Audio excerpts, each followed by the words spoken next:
Ayan, magandang umaga po sa inyo lahat. Nandito po muli inyong lingkod, Sel TV Page, muling nagbabalik at muli na naman tayo narito sa ating kusina para magkape. Ayan. Masyado maliwanag dito sa aking likod. No? Parang kukunin ako ni Lord. So, ayan, shoutout po sa inyo lahat. Shoutout sa aking mga kasamahan. Kay Ate Malu de los Santos, Ma'am Hayat Zamoras, Ma'am Magalo, Selena Barbosa, Banat Bagsik, at ang inyong pong likod, Ma'am Pixie Ligsi. At kung meron pa po akong hindi na banggit, ay paalala niyo po sa akin. Sa aming team, organic, ay lumalabas ang kaluluwa ng lula niya. Takpan natin. So, yan. At yun, sino ang ating topic ngayon? Short video po lamang ito at tapos po ninyo ang ating video at huwag nyo na rin pong i-skip ang ating munting ads. No?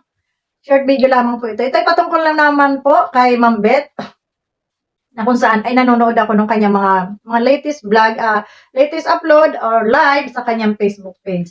Alam mo, hindi mo pala talaga maano yung tao na makapagsalita na hindi maganda sa kapwa, no? Kasi ang daming nambaba sa kanya.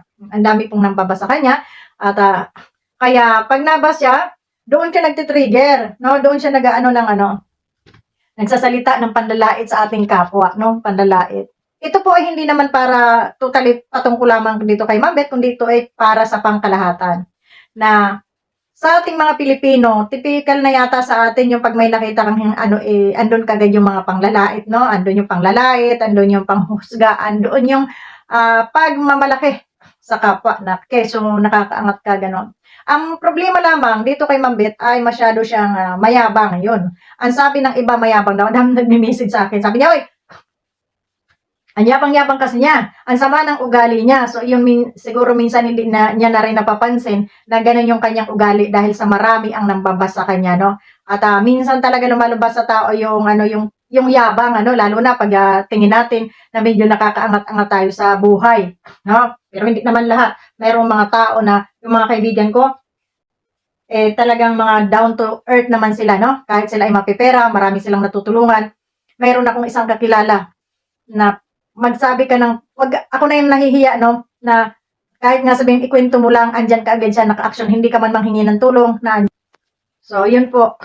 At talagang siya, yung kahit may pera siya, hindi siya yung mapagmataas, hindi siya yung mayabang. Masasabi kong itong taong ito ay talagang matulungin na walang camera. Ayun. Wag naman mano yung mga tumutulong na may camera, no? Siya matulungin without camera, no?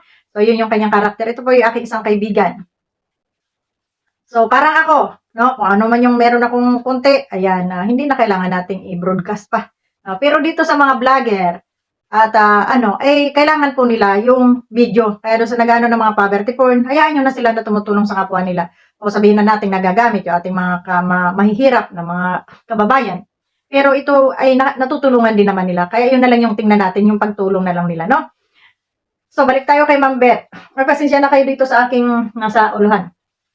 Balik tayo kay Ma'am Beth. Kasi nga, nung isang araw ata, nilait niya pati mga Muslim. No? Shoutout po sa ating mga kapatirang Muslim dyan.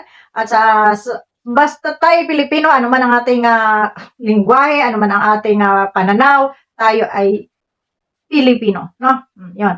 Dahil sa Pilipinas, tayo nakatira. Sa Pilipinas, ang ating pinagmulan.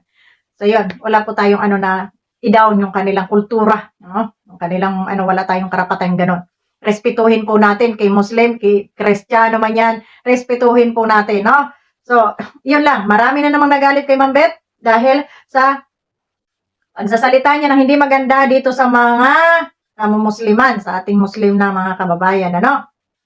So, yun ang hindi maganda dito kay Ma'am Beth, no? Ma'am Beth, medyo ayusin mo na yung mo. Minsan, habang nanonood ako, parang napapaawa naman ako. Parang ramdam ko yung saan siya humuhugot na Kaya lamang, doon lalo na pag nagla-live siya, nagsiselling siya, ayaw kong yung parang nanda-down siya ng kapwa na, ito, ito na, may nyo na ito yung mga bag, ito yung mga ganito. Tapos biglang, wala ka palang pera, lumayas ka, pumunta ka sa ganito, pumunta ka sa ganon. Hindi po dapat ganon ang trato sa isang customer o sa, kasi kahit sabihin hindi man yan bumibili, at least naandyan yan sa live mo, malay mo, may mga kaibigan yan, mai-recommenda ka. So, yun nga yung sinabi ko doon sa isa nating vlog, na ganon din lang pala naman yung buhay mo, hindi ka naman talaga parang si Bill Gates na ganon kayaman, medyo babaan yung angas, no? At nakakainis, no? Nakakainis.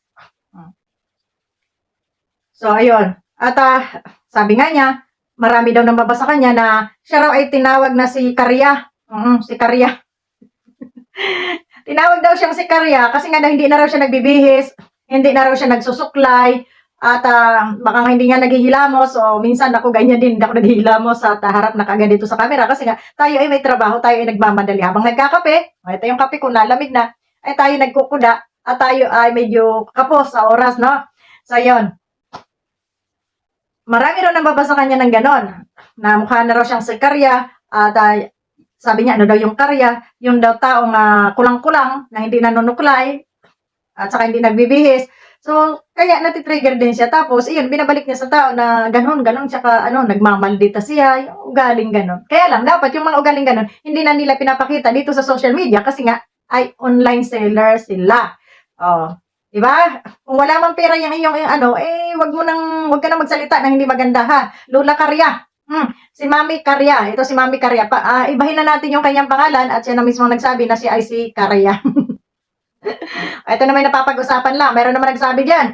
Sa akin na pinapasikat niyo ba? Hindi, kahit di po namin reaksyonan, kahit di po namin pasikatin, ay talagang matagal na pong sikat si Ma'am Beth, no? So, ayun. Ako'y natutuwa lamang at kahit sa ganon yung natamo niyang pangbabas, maraming panglalait, maraming still andyan pa rin siya sa social media. Parang si Sangkay lang, no? So, believe ako, matitibay ang mga loob nito, matitibay ang mga face look nila, di ba? Kasi yung pagsalitaan ka na hindi maganda, ako nga, marami rin akong basher doon sa isa kong channel, pero okay lang. Basher lang kayo. Host ako sa aking channel, no? So, yun. At saka hindi nyo kilala ang aking pagkatao, kaya ganon. Sa atin namang mga Pilipino, napakadaling sabihin na ikaw ay ganito, pero hindi mo pa kilala yung isang tao, no? Pero kung makilala niyo ako, baka sabihin niyo, ay, ambit pala ng lola ko. Mga apo, mabait ang lola niyo, hindi maldita, pero, pag ako ang kinanti, ay lumalabas yung aking sungay-sungay, no? Wala pong lahat po tayo, kahit anong bait natin, marunong din po talaga tayong magalit. Pag tayo sinisipa-sipa na. Kaya ito si Beth, ay medyo natitrigger din ito kasi marami talaga ang nambaba sa kanya, no? Kaya nasagot po ang inyong Mami Beth, no? At kasi nga marami ngang nayayabangan sa kanya. Gaya ng pagsasalita niya, panlalait niya sa mga tao, hindi po maganda yon. Hindi po maganda yung panlalait niya sa mga tao, no? So, walang-wala, kung hamakin niya, gano'n na lang, tapos makita natin, mapanood natin, nagkakalkal doon sa basurahan. Nagkakalkal na si Ma'am Beth sa basurahan at nang hinayang doon sa mga frozen food na itinapon ng kapitbahay. Ako rin po, hindi man sa nagtatapon din po ako ng mga frozen food, no?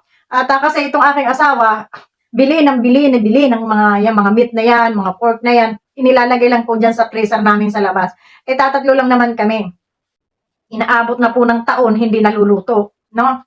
Hindi namin kagaya niyan, isang taon, ang dami kong tinanggal ko yung freezer namin, na yung malaking freezer kasi, sabi ko, taon na to dito, yung nasa ilalim, yung nasa ibabaw lang, nakukuha natin, nasa ilalim, hindi natin nakukuha, ano nang kaitsurahan yan? Kaya ayun, tinanggal ko, at yung iba, nailuto ko para sa aking aso, pero siyempre magsawa man yung aso ng ganon, ipinatapon ko po doon sa bundok, no? Para kainin din ng mga hayop doon, no? May mga, siyempre, mga ligaw na hayop dyan. Pinatapon ko po doon sa gubat. Kasi, mahirap na pong kumain nun. Lalo na taonan binilang dyan sa freezer na yan. Yung rep namin dyan, sa labas, ilang ba yan? So, yan nga, pinapagalitan ko ang asawa na pag, huwag kang bumili, stock ka ng stock, no?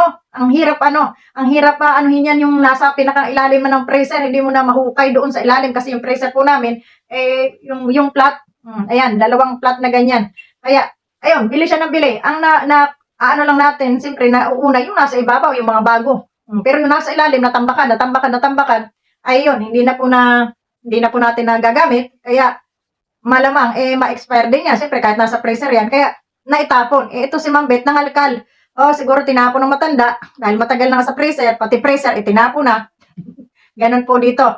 So, ayun, nangalkal. Tapos, siyempre, lalaitin siya ng kanyang mga basher. Tapos magagalit na naman si Ma'am Beth, no? Walang hiyang buhay yan. So, yun, mga guys, ang ating kwento sa ngayon. Abang-abang sa ating mga susunod na video muli. Maraming salamat! Yun po, maraming salamat po sa inyo. At yun ang kwento ng inyong lola sa pansamantala dahil wala na tayong oras. At maraming salamat sa mga nandiyan sa Solid Kalingap. Mga kaibigan natin diyan, maraming salamat sa inyo sa hindi niyo sa akin pag-iwan dito sa channel na ito. At ito lagi lang nating uploadan ng mga ikling video or ating opinion, So, yun, maikling kwento ng buhay. No, siguro bukas dito tayo kay Dodong Roel magtatapik. Maraming salamat sa inyo and God bless po sa inyo lahat. Babu!